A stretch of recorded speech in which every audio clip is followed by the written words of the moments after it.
Jadi kita apa kuliahnya adalah hukum termodinamika 2. Ini belum dia apa ini? Belum ditaruh sini termodinamika 2. Judulnya dia. Termodinamika 2.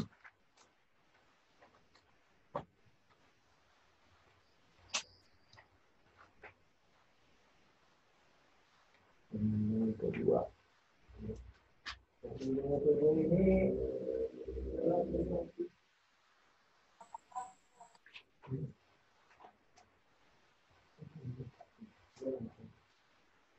hukum termodinamika 2 ini adalah menyangkut kecenderungan arah dari suatu proses.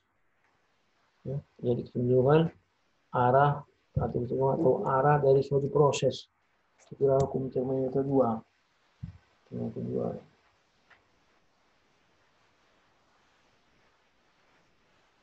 Di sini akan dikenal istilah namanya entropi. Entropi itu adalah ketidakteraturan. Itu entropi. Kalau saya dulu apa ya? Iya, iya. Iya.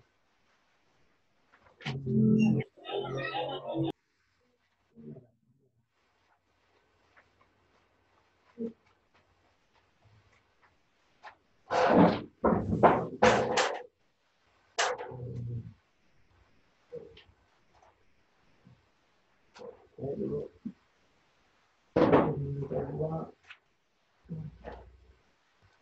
ini dia apanya ini nggak usah dilihat ini apa ini apa ini apa ya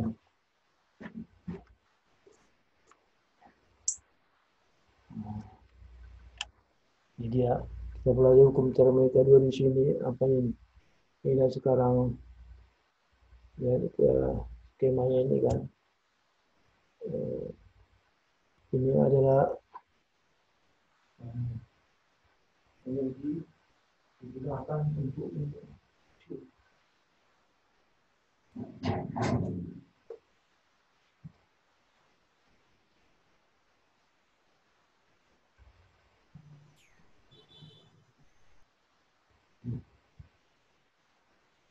energi ini adalah panas, Q panas itu simbolnya H itu hot ini panas tinggi.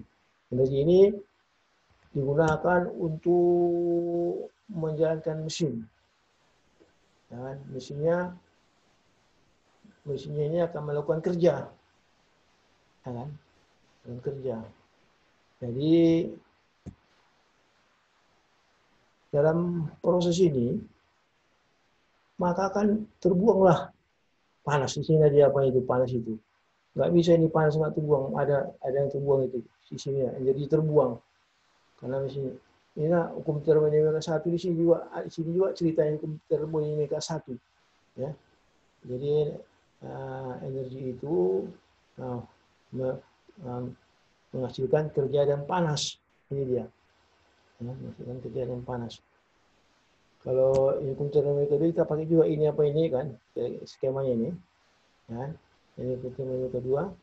Sekarang energi itu gerakan mesin. Mesin ini akan melakukan kerja. Kemudian terbuang ini. Di sini ini adalah hukum termodinamika 2 secara teori. Saya mau apakan teorinya dari sudut pandang mesin pakai logikanya aja ya. Secara logika aja. Sekarang kita lihat dulu apanya itu.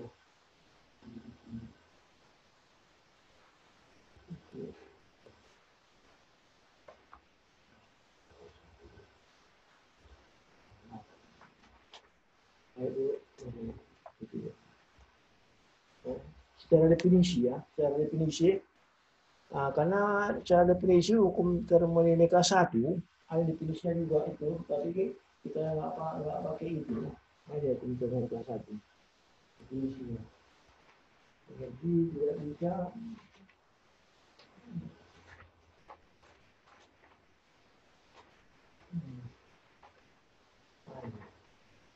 ini adalah hukum termodinamika 1, ya kan? Jadi coba tempelkan dulu.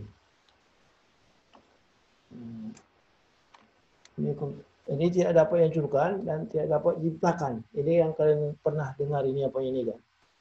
Kalian pernah dengar istilahnya itu. Tapi kita kan nggak paham kita ini apa ini kecuali kita mau ini mau pakai rumus kebersamaan supaya kita bisa hitung.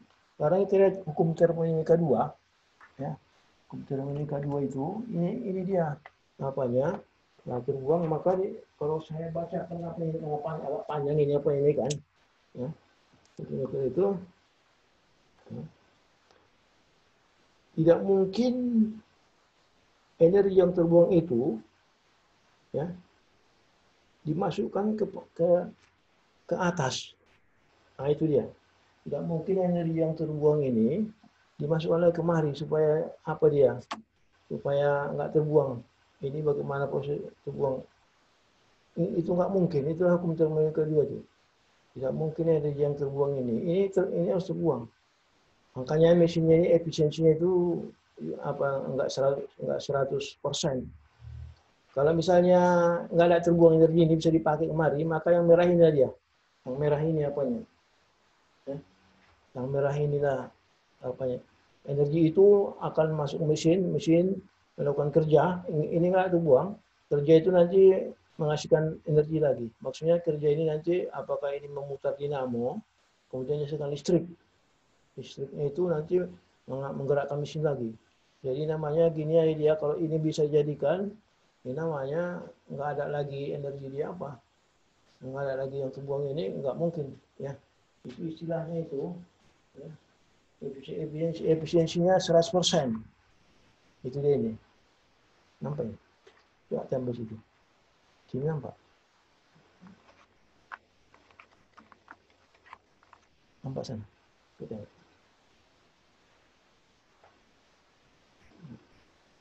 Nah, itu nggak dipegang aja. Itu kan. Jadi yang merah ini efisiensinya 100%. Jadi yang ada dibuang.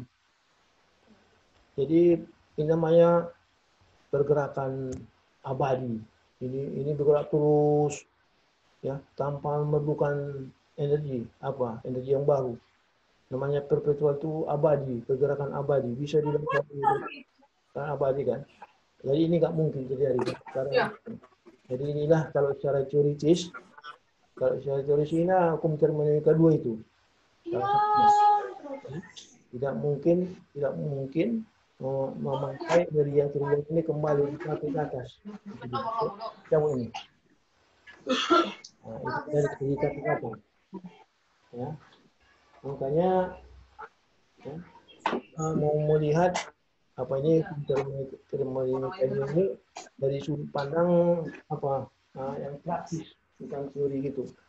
Ya. Jadi dari sudut pandang praktis ini dia. Ya.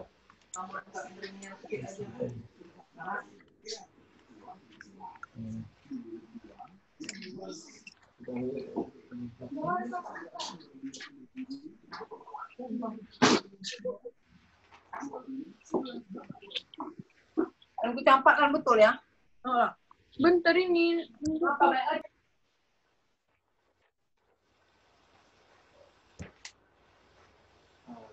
Jadi hukum termodinamika 2 ini dimulai dari sini apanya?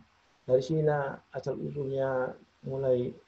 Ini mengenai piston ini, Ini piston ini kan adalah ini masuk ke dalam nanti keluar gitu bolak-balik. Bolak-balik dia piston itu. Piston itu adalah untuk menggerakkan mesin atau roda kan. Ini kan balik sana, balik kemari, balik. Jadi nanti ujungnya ini akan memutar roda.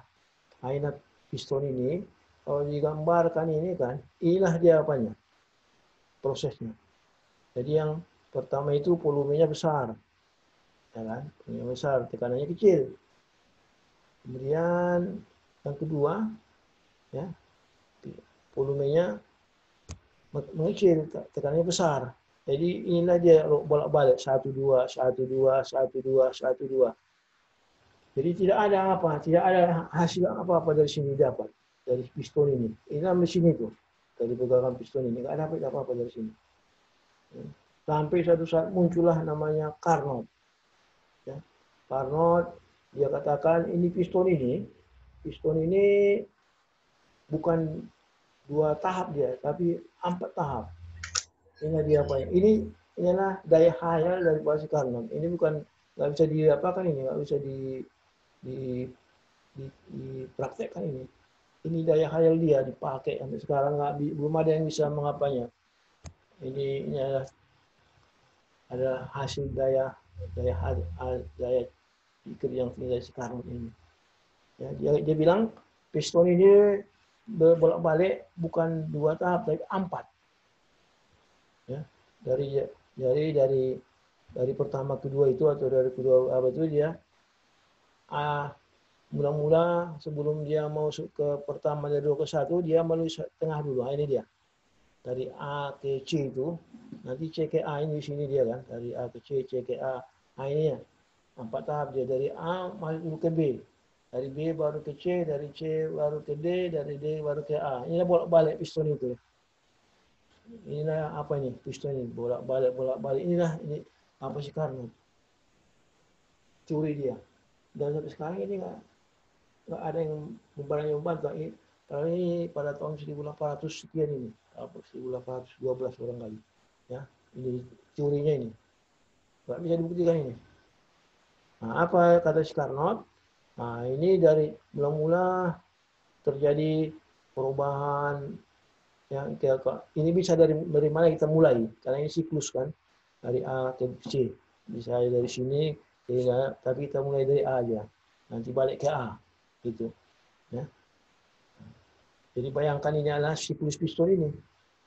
Ya, bolak-balik, tapi bolak-balik itu ada terjadi yang pertama terjadilah pengembangan volume. Jadi ini terbalik ini dari kesana dulu dia pengembangan volume. Volume yang besar, prosesnya itu adalah ada suatu proses isoterm. Jadi terjadi perubahan volume. Ini kan volume yang membesar. Suhunya konstan. Nah, kemudian sesudah itu terjadi lagi perubahan volume, menaik lagi volumenya, memuai lagi. Ini kan memuai dari B ke C itu memuai. Nah, tapi ini adiabatik dia. Nanti kita ceritakan apa itu adiabatik. Nah ini. Kemudian kembali lagi ke A melalui D. Ya, dari C ini melalui D. Ya, ini prosesnya isotermal. Isoterm juga ya. Suhu dari sini suhunya sama. Baru nanti dari sini ke sana adiabatik lagi. Itulah siklus di Carnot. Bukan kayak gini siklus 1, 2, 1, 2. Ini bukan berdasarkan pengamatan, tapi ini berdasarkan daya khayal Soekarno. Ya, sangat dia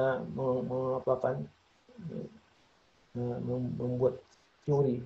Macam mana kita mau nengok apa ini mesin ini ada situ isoterm, ada apa nih piston ini. Tapi itulah dia karena dan sampai sekarang masih terima. Belum ada yang berani merubah siklus ini. Padahal ini adalah berdasarkan daya khayal. Ya. Nah, sekarang kita lihat dulu apa itu adiabatik.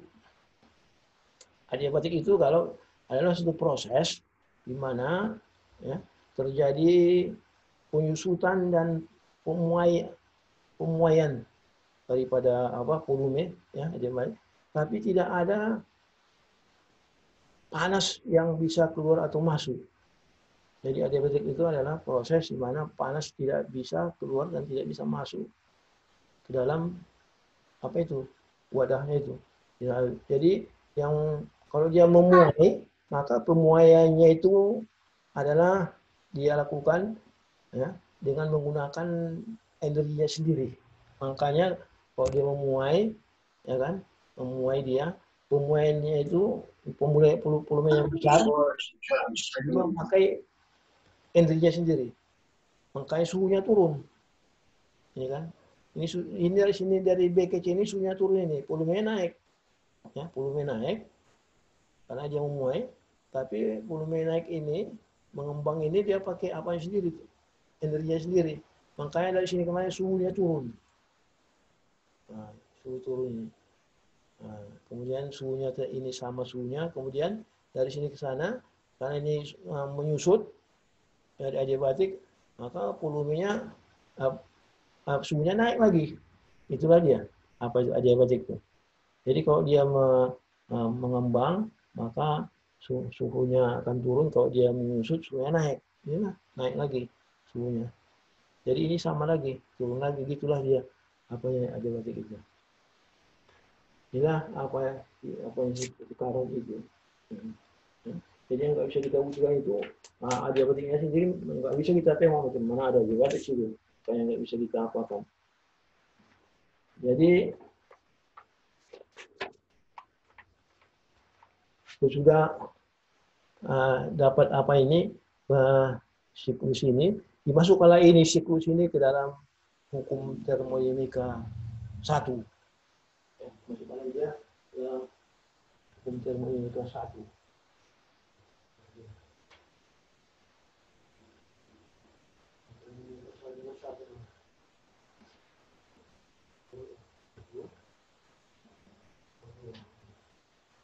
Oh ini dia. Ini dia cerita tadi ya, adiabatik itu apa? Ini masih saya ceritakan adiabatik rupanya lupa tadi apa adiabatik apa itu, ini sekedar penjelasan tadi sudah saya ceritakan. Saya juga ini dia adiabatik. Tidak ada transformasi di Q0 ya. Jadi suhu air akan naik apabila kompresi menyusut. Apabila terjadi apa yang saya ceritakan tadi ya. Dari B ke C tadi, ekspansi suhu turun dari D ke A. Nah, coba cabut. Dari D ke A suhu naik. Nah, ini tadi ya. Itu dia tadi apanya. Sekarang halaman berapa itu? Ini dia. Merampat. Inilah dimasukkanlah ke dalam apa ini? Proses apanya ini? Siklusnya ini masukkanlah ke dalam hukum termodinamika 1. Ini ada termodinamika 1. DE, DQ, DW. Ya, secara siklus. Ya. Artinya ya ini kan DW ini kan minus PdP, ya kan? Nah ini PdP dari kita pelajari. Kemudian DE ini adalah CP kali dt, ya, diganti dia. Ini DQ tetap. Ini P-nya ini, P itu adalah nRT per volume. Artinya ini P kali P nRT, ya kan? Diganti P-nya ini jadi ini. Nah ini dia. Kemudian ya, supaya bisa diapakan ini T-nya bisa menyatu di sini, ini dikalikan dengan seperti, maka terjadilah CPDT per T, di sini DQ per T, di sini NR per P, T-nya hilang. Ini dikali dengan seperti. Dari itu baru dilakukanlah proses. Karena ini tadi diferensial, dilakukanlah proses integral siklus. Ini artinya siklus. Artinya siklus itu diferensialkan dari mulai A ke B, B ke C, C ke apa, ini. Ya. Ini sama dengan ini kurang ini. Jadi karena ini panjang diambil satu lah. Ini dia selesaikan dulu apa hasilnya, selesaikan dulu apa hasilnya, selesaikan dulu apa hasilnya. Nanti kalau dapat ini atau dapat ini akan dapat, ya kan? Yang nggak bisa diformulakan ini dia. Ini nggak bisa diformulakan ini. Nggak ada rumusnya yang bisa menghitung ini. Kalau ini ada, ya kan? CPDT ini ada. Kalau ini juga ada. Ya. Jadi dia apakah dari A ke B, ya, dari A ke B berapa itu? Jadi siklusnya itu kan yang ini kita ambil dulu apa karena ini panjang, jadi saya tidak apakan. Ya. Jadi karena yang ini dulu kita bicarakan, satu dari A ke B, ya kan, isoterm. Kalau isoterm dia berarti ini 0, dt-nya 0. Jadi integral apanya ini CPDT yang dari A ke B itu 0. Nah, baru dari B ke C. Ya, dari B ke C itu, nah, ini ada apanya? Ada persamaannya, ya. Belum persamaan itu belum saya apakan, ya. Belum. Nah, persamaan adiabatik nanti menghitung kalau dia turun bagaimana apanya. Ya, ada rumusnya. Tapi nanti terlalu banyak apanya maka saya tidak apakah rumusnya, tapi adalah bagaimana menghitung apanya ini supaya bisa dihitung dari B ke C adiabatik nanti turun apanya. Nanti dari C ke D isoterm lagi 0 lagi hasilnya. Jadi cuma 2 dia dari B ke C dari D ke A. Itulah sih. Jadi secara apa? Secara total hasilnya ini dari A ke B ditambah dari B C ini tambah nol. Ini hasilnya nol. Ya, nol. Kemudian ini dari A ke B juga diapakan ini? Ya kan? Ini dari A ke B, ini kan diintegralkan ini kan jadi ln P2 per P1 ini kan, volume 2 per volume 1. Ini dia kan, N-nya ada, R-nya ada kan. Karena ini ada angka jadi dapatlah nanti ini dari sini kemari, ini juga kemari ya, ada rumusnya. Tapi secara apa ini hasil juga nol. Nol. Karena ini nol, maka di hasil kesimpulannya adalah ini sama dengan nol. Ini kesimpulannya. Kesimpulan itulah apa itu? Kesimpulan DQ. Prosesnya ini reversible ya. Reversible dia apa ini karena ini adalah teoritis. Nah, reversible itu artinya multi step namanya. Banyak apa ya stepnya itu sedikit. Tapi kalau irreversible itu single step. Volume itu langsung dia satu apa diapakan terus ke volume 4 gitu. Satu single step dia kalau reversible ini. Ini hasilnya nol karena ini hasilnya nol semua. Jadi kalau ada kalian jika mau tahu apa ini dari main nolnya ini ada bisa terlalu panjang apanya maka saya masukkan. Ya, kalau kalian mau tahu nanti bisa yang tahu itu kenapa ini nol apanya bisa nanti bisa diapakan. Ya. Jadi ini dia. Karena hasilnya sama dengan nol dalam suatu siklus ini dalam suatu siklus kan DQ ber P dalam satu siklus hasilnya. Apabila hasilnya nol maka ini yang kedua ini adalah fungsi ya, keadaan. Ini maksudnya fungsi keadaan ini artinya dia merupakan ya, ini secara satu dia bisa punya delta. Ya, dia bisa punya delta satu. Kemudian fungsi keadaan itu maksudnya artinya dia itu ya, dia tergantung bagaimana prosesnya. Mau kemari prosesnya mau reversibel, mau irreversibel tak ada masalah, dia sama aja hasilnya. Itu dia namanya fungsi keadaan. Ya, ada dua ya, apa ya ciri khas daripada fungsi keadaan. Ya, kadang-kadang disebut juga namanya fungsi termodinamika. Ya, ya pokoknya apa-apa yang bisa mempunyai delta itu namanya adalah fungsi termodinamika. Artinya dia tidak memandang bagaimana prosesnya dilakukan. Yang menjadi pegangan adalah akhir dikurang awal. Misalnya yang punya delta adalah tekanan. Tekanan juga punya. Yang paling mudah kita bayangkan volume. Ya, volume ada delta volume kan. Nah, itu fungsi apa ini? Jadi perubahan dari 2 liter menjadi 5 liter itu tidak masalah bagaimana dilakukan.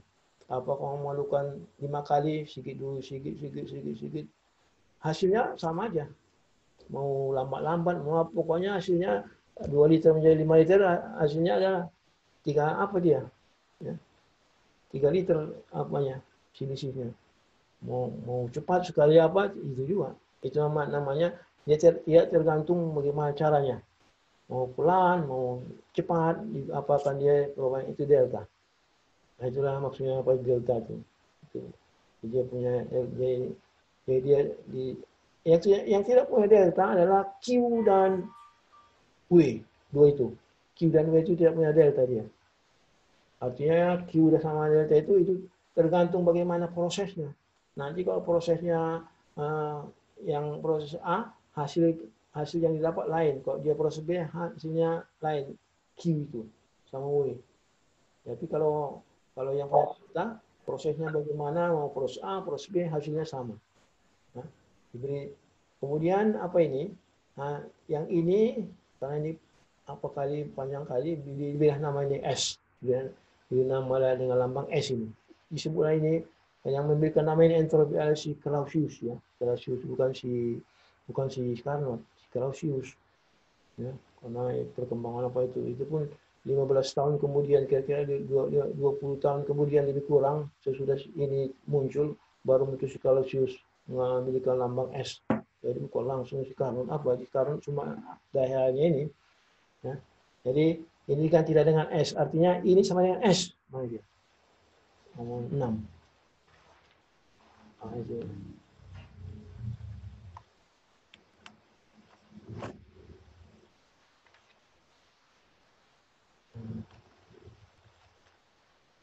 Jadi gantilah DQ itu sama dengan S. Ini tadi. Kan? Tapi apanya ini udah dihilangkan lah. Maksudnya kita hanya mengambil apanya aja. DQ per T-nya itu aja. Ya kan? Itu sama dengan S. Jadi ini dia hasilnya. Tapi kalau gini apanya, ini secara matematik nggak cocok ini. Diferensial dibagi T, nanti diferensial ini sama dengan T kali S. T sama S ini ada angkanya bulat, nggak bisa. Jadi harus dirubah dia. Ini harus DS, baru cocok dia. Ya. Ini dia apanya. Harus DS dia. Jadi kenapa ini berubah DS? Karena secara matematik tidak bisa ini hanya S saja. Karena diferensial di sini ada, di sini harus ada juga. Makanya dibikinlah DS. Nah. Dan oleh siapa? Oleh si Clausius ini di apa kali ini? Clausius karena udah dihasilkan oleh siapa ini? Si Carnot ini hasilnya si Carnot itu kan. Nah, oleh Clausius sebelum dia apakan, waktu kenalkannya istilah S-nya ini, Clausius itu, Clausius ya. Nanti nama itu akan kita apakan, kita ulang balik nanti pada waktu kita belajar apa nanti. Yang kedua, dia katakan ini lebih kecil daripada S. Ini irreversible ini maksudnya spontan. Ya, irreversible tidak dapat balik, itu masih spontan. Kalau ini dapat balik. Ini maksudnya spontan itu contohnya apa yang spontan? Contohnya alamiah yang air mengalir dari atas ke bawah, itu spontan itu. Air dari bukit kalau dia turun ke bawah dia, itu spontan, alamiah. Nggak bisa lagi naik ke atas. Nah, itu namanya irreversible. Tapi kalau reversible, airnya turun ke bawah, bisa lagi naik, bisa itu berarti nggak turun ke bawah, itu namanya reversible, setimbang dia. Nah, jadi oleh Clausius, jika kalau dia ini irreversible, maka ini lebih kecil daripada S. Ini nanti kita lihat dari mana ini apanya. Nah, oleh Clausius apa itu. Nah, bisa nih kita lihat. Tapi itulah sebentar. 7? Ya, halaman nomor 7 mana 7?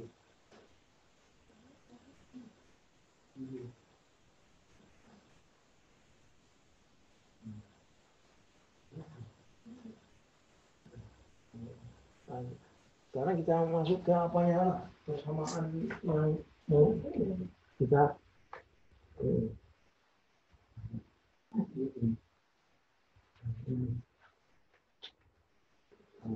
sekarang saya ada apa ini persamaan yang bisa kita ambil dari apa ini kan, kita memakai persamaan ini. Karena ini kalau ada lebih besar ini kan nanti untuk proses apa itu, untuk selanjutnya kita pakai nanti karena dia menyangkut arah keseimbangan itu spontan atau tidaknya. Tapi kamu lihat dulu yang ada sama dengannya itu apa rumusnya. Kita lihat dulu persamaan itu pada P yang konstan. Oke, yang pertama lihat dulu nih. Lihat dulu itu persamaan itu, ini kita buat persamaan yang apa tadi yang sama dengan itu, DS sama dengan dQ per T, ini kan.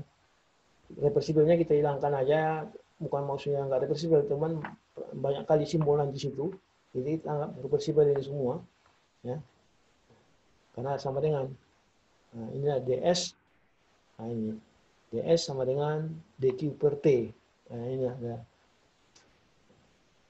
Pada proses yang isotermal, Pak Suyang, maka kita masuk oleh ini, bagaimana nanti memakainya, ini. Isotermal masuklah dQ itu dari sini. Ini hukum termal yang satu. Jadi isotermal gantilah E dengan ini.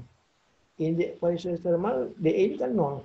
Sesuai dengan apa itu yang kita pelajari di diferensial daripada E per D volume V 0 dia.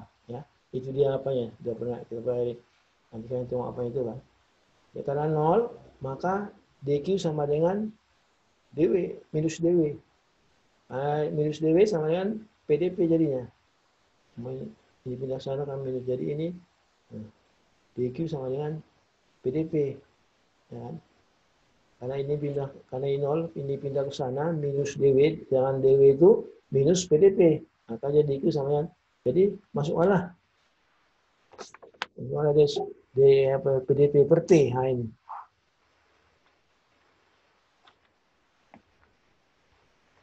PDP per T. Nah ini dia. Ini dia.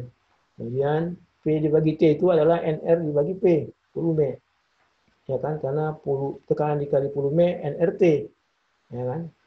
Jadi DS sama dengan NR dibagi P. Jadi ini integral kalau ini. Kita dapat ini. Inilah rumusnya. Kalau dia suhu konstan, isotermal. Ya, jadi rumusnya lain-lain nanti. Nah ini kalau dia tekanannya konstan. Makanya nggak bisa kalian hafal apa itu. Kalau kecuali kalian hafal rumus suhu konstan ini. Nanti kalau ada soalnya kan. Nah ini. Kalau ini pada tekanan konstan. Jadi tergantung apanya itu. Bukan suhu ya, suhunya nggak konstan ini, hanya tekanannya konstan. Ya. Karena rumusnya tetap ini kan, tekanan konstan. Kalau tekanan konstan kan, kita kan punya apa? DQP. Tekanan konstan. DQP sama DH. Nah ini dia. Ini kita masukkan. DQ sama dengan CPDT. Maka masuk lagi DQ ini CPDT dibagi T. Nah, tinggal diintegralkan lah. Nah, itu apa dia kan? Ini masuk kemari bagi T. Integralkan. Nah, yang itu lah. Itu apanya? Itu tadi T konstan, sekarang P konstan. Kalau volume konstan, ya volume konstan belum harus ada CP, tapi kalian nggak bisa bayangkan apa yang terjadi kalau volume konstan. Tinggal apa itu? Ya. Kalau volume konstan, ya.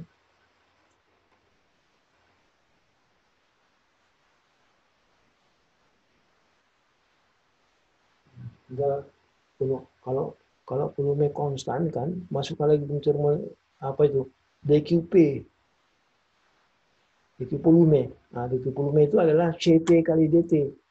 Gak ada, tapi nggak apa ini, nggak ada. Pokoknya untuk apa kalian nanti nggak semua saya apakan. Kalau perlu kan udah ada itu DQ volume sama dengan ya DQ volume sama dengan C volume dikali DT. Ya, tinggal masuk aja di sini. CP kali DT. Tinggal integralkan nanti ini aja yang berubah nanti delta S sama C ini jadi tekanan ini jadi volume. Ya itu aja makanya saya apakan. Rumusnya sama. Kalau volume konstan sama rumusnya, cuman ini tekanan ini jadi volume. Itulah dia apa itu termodinamika itu. Kemudian ini lagi. Mana dia? Ada kata-kata.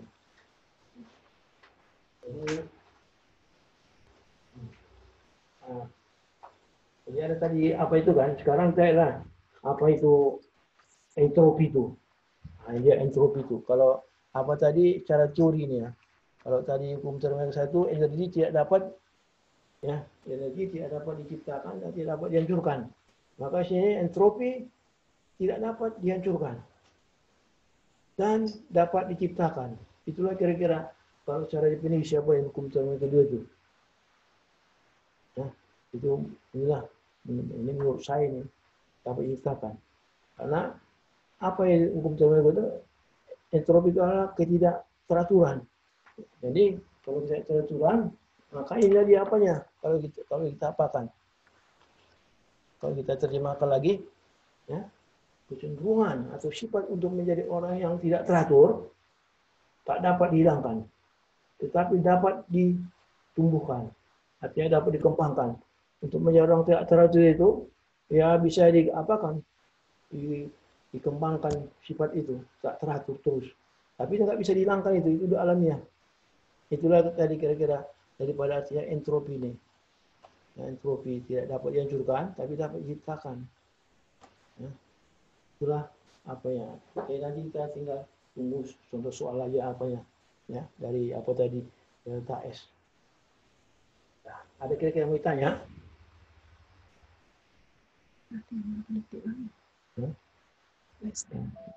Nanti kita akan lanjut nanti yang jam kedua ya. Ya, Baik, Pak. ya. Baik, Pak. Jadi kalau waktunya udah habis, Baik.